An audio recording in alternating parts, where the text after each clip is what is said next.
প্রত্যেক মেয়ে বর্তমানে চায় লেখাপড়া শিখে স্বনির্ভর হতে। সেদিকে লক্ষ্য রেখে আজ বৃহস্পতিবার ওমেন্স কলেজের এনএসএস ইউনিটের স্বনির্ভর প্রকল্পের উপর এক প্রশিক্ষণ শিবিরের আয়োজন করা হয়।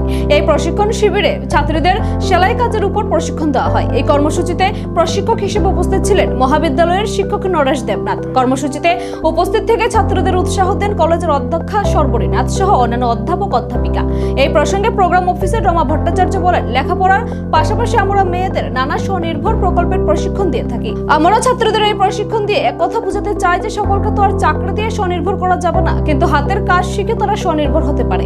206 জন ছাত্রের এই প্রশিক্ষণ শিবিরে অংশগ্রহণ করেছিল। এই কর্মসূচিকে কেন্দ্র করে ছাত্রদের মধ্যে ব্যাপক উৎসাহ উদ্দীপনা লক্ষ্য করা যায়।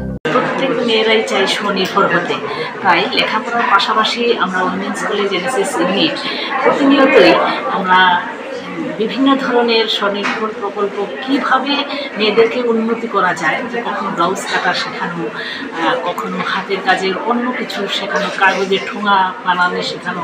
আজকে আমাদের সামনে আপনি দেখতেই পাচ্ছেন একটা সেফটিফিনের মাধ্যমে কীভাবে ফেলে দেওয়া সিনথেটিক কাপড় দিয়ে মানে ঘরের আসবাবপত্রের ঢাকনা তৈরি করা যায়, সেগুলো আমরা আজকে এই প্রশিক্ষণের আওতায় নিয়ে আসছি মেয়েদেরকে। আমরা এই প্রসেসটা কিছুদিন পরপরই আমরা করে থাকি। এটা থেকে ছাত্রছাত্রীরা কি বোঝাতে চেয়েছেন, উদ্দেশ্যটা কি? ভবিষ্যতে তারা যেন স্বনির্ভর হতে পারে। সবার দ্বারা তো আর চাকরি করা সম্ভব নয়, তারা হাতের কাজগুলি শিখে তারা যেন স্বনির্ভর হতে পারে, এই জন্যই আমরা এই কর্মশালাটার আয়োজন করেছি। কতজন স্টুডেন্ট আজকে এখানে অংশগ্রহণ করেছে? এখানে 206 জন আছে। কোন জায়গাটা? এটা উইমেন্স কলেজ সায়েন্স ব্যুরো। আপনার পরিচয়? আমি NSS programme officer Rama Bhattacharya. ওকে।